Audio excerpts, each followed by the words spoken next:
Pemirsa, angka penambahan kasus positif COVID-19 setiap harinya cukup fantastis. Hal ini dinilai tidak lepas dari varian baru Omikron yang gejalanya mirip seperti flu serta batuk.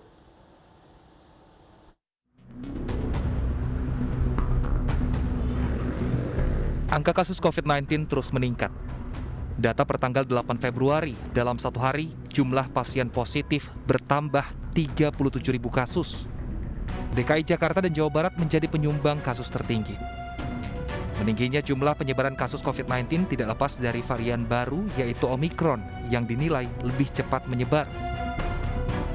Apalagi saat Omikron mulai muncul di Indonesia, pemerintah masih memberlakukan PPKM level 1 dan 2, yang artinya sejumlah tempat wisata dan pusat perbelanjaan masih buka dengan jam normal, serta pertemuan tatap muka di sekolah dilaksanakan 100%.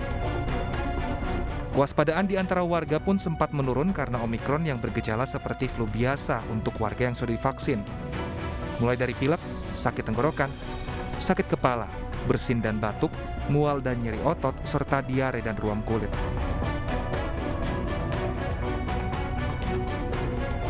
Sepekan terakhir, kasus harian COVID-19 bertambah puluhan ribu kasus per harinya. Bahkan hingga kini, sejak Maret 2020, sudah ada pasien positif COVID-19 mencapai 4,5 juta kasus. Diharapkan warga tetap waspada meski gejala yang dialami mirip dengan flu untuk warga yang sudah divaksin. Tim Liputan iNews melaporkan.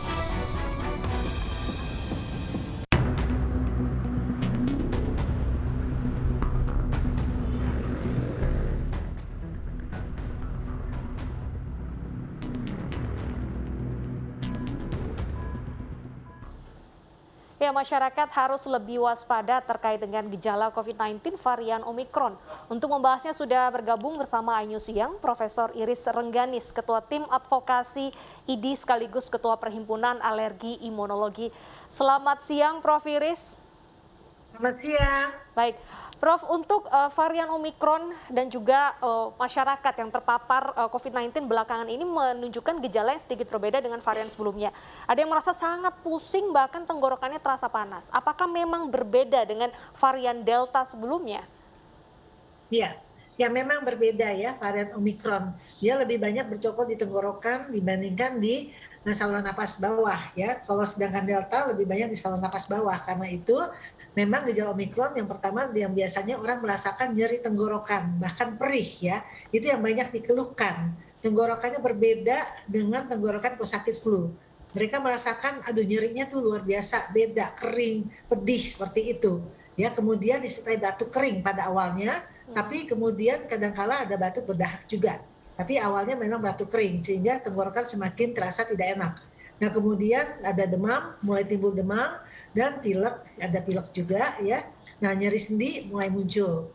Nah, tapi kalau untuk sesak napas dia belakangan ya karena memang berbeda dengan Delta. Kalau Delta lebih jelas untuk sesak napas. Nah, sakit kepala itu memang muncul di semua jenis COVID ya. Semua jenis COVID memang muncul sakit kepala. Ya, seperti itu. Oke. Mual juga ada ya, mual, nyeri otot itu seperti yang lain itu masih sama dengan yang lain, hanya bedanya kalau Omikron memang lebih menonjol di tenggorokan di awalnya dan batuk kering. Tapi yang lanjutnya memang ada diare, nyeri di perut, itu semuanya sama. Oke, kalau dulu banyak sekali masyarakat yang mengeluhkan hilang indera penciuman dan juga perasa, apakah di varian Omikron ini gejala tersebut juga muncul? Ya, pada Omikron tidak muncul ya, tidak seperti waktu Delta. Ya, waktu Delta memang kehilangan penciuman, tetapi ini justru tidak. Karena itu pada orang-orang pada awalnya mereka menyangka flu biasa. Jadi kita harus lebih awareness ya, lebih memikirkan kalau ada tanda-tanda flu, apakah di flu biasa atau memang ini gejala awal dari Omikron. Ya, jadi kita harus waspada hal itu dan memeriksakan diri. Sebenarnya untuk pasien yang terpapar COVID, apakah dia diberi informasi bahwa dia terpapar varian Omikron atau justru COVID lainnya? Ya, jadi kalau kita hanya misalnya melakukan tes antigen ya, atau swab PCR, itu yang kita bisa ketahui bahwa kita orang itu hanya terkena COVID, hanya bisa mengatakan itu. Ya, nanti kalau kita misalnya mau tahu apa jenis variannya apa, itu harus ada pemeriksaan tambahan ya sequencing ya dengan cara sequencing. Nah, tapi yang sekarang kebanyakan tidak dilakukan. Untuk dilakukan itu kan cukup biaya lagi dan lebih lama lagi. Ya, tapi yang jelas kita sekarang melihat dari gejalanya. Ya, gejalanya kan berbeda dengan Delta, tapi bagaimanapun juga tidak bisa kita anggap ringan, tidak bisa dianggap sepele. Ya, awalnya seperti sepele, tetapi itu tidak sepele. Ya, jadi tetap harus dilakukan pengobatan, tetap harus berobat ke dokter. Minimal kita kalau ringan, kita bisa pakai telemedicine, minimal. Ya, seperti Hmm. itu.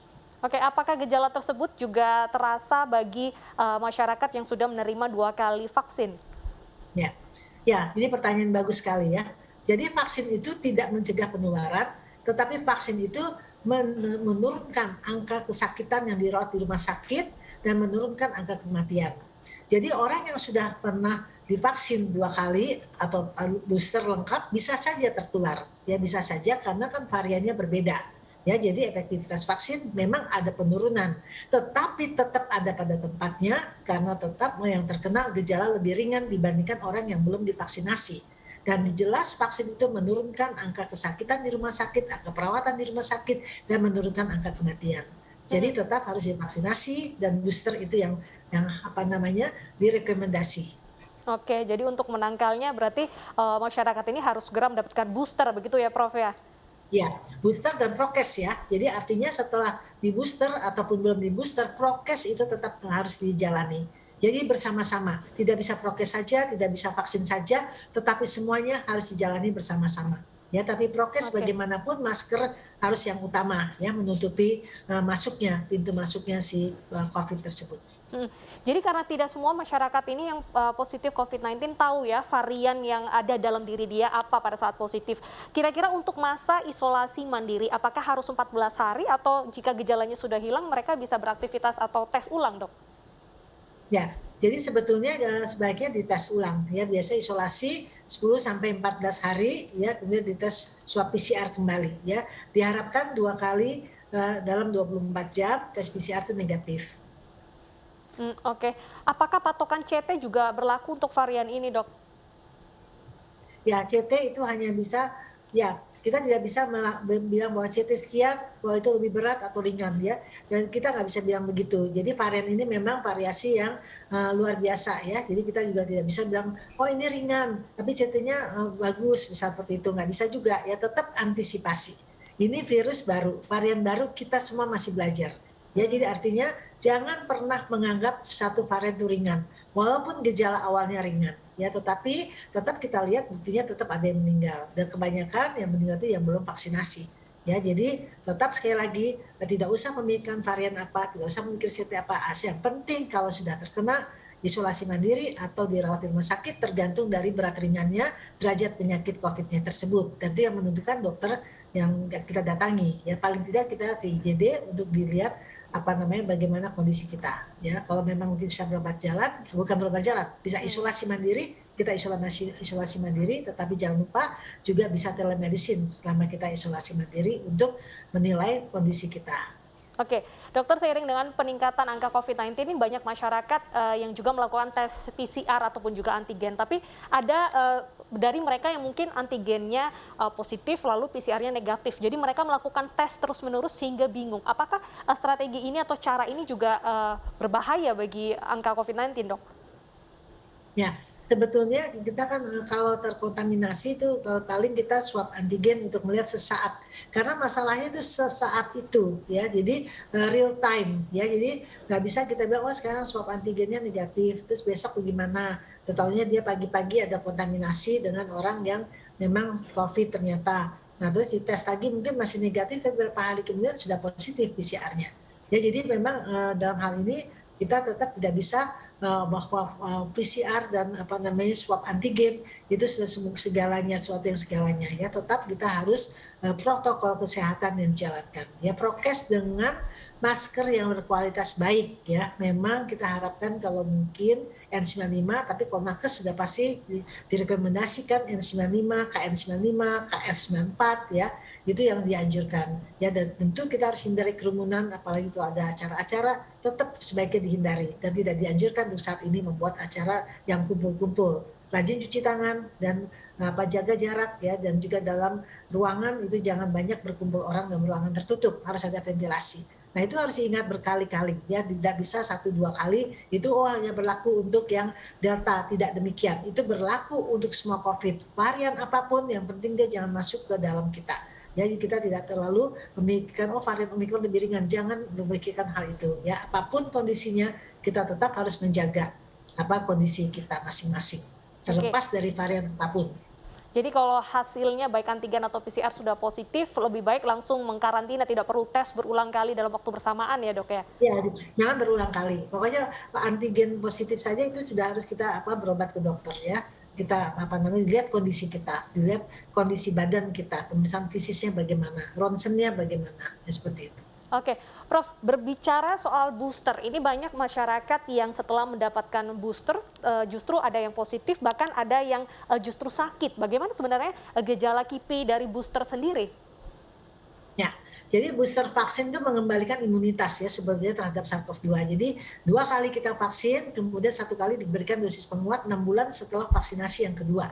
Tujuannya tentu untuk menguatkan antibodi yang sudah mulai menurun setelah 6 bulan divaksinasi kedua. Nah, karena adanya perubahan varian, mutasi yang kita sebut mutasi, sehingga efektivitas vaksin itu tentu berkurang dibandingkan kalau tidak ada mutasi. Tapi bagaimanapun juga vaksin tetap ada tempatnya. Jadi perlu diingat tujuan vaksin itu mencegah gejala berat, mencegah komplikasi dan mencegah kematian. Ya, tetapi tidak mencegah penularan. Tetap saja bisa tertular, tapi yang tertular itu kalau sudah divaksinasi itu lebih ringan dibandingkan kalau tidak divaksinasi sama sekali. Seperti Hmm. itu. Oke, bagi mereka yang mungkin walaupun sudah divaksin tetap saja positif COVID-19, apakah dalam pengobatannya selama isolasi bisa meminum obat-obatan yang biasa mereka minum? Contoh batuk, ya meminum obat yang memang biasa diminum jika sakit batuk, atau ada obat khusus? Ya, kalau memang sudah positif dinyatakan oleh dokter yang memeriksakan ini positif ya, itu tetap diberikan obat-obat lengkap ya. Jadi sudah ada SOP-nya untuk COVID ya. Jadi misalnya antivirusnya harus diberikan di samping obat batuk, obat pileknya, obat panas ya. Itu tetap diberikan. Ada antibiotik yang untuk mencegah kalau ada penularan bakterial di tenggorokan itu tetap juga diberikan. Ya, jadi itu sudah ada paket khusus untuk COVID ya, sudah sesuai standar.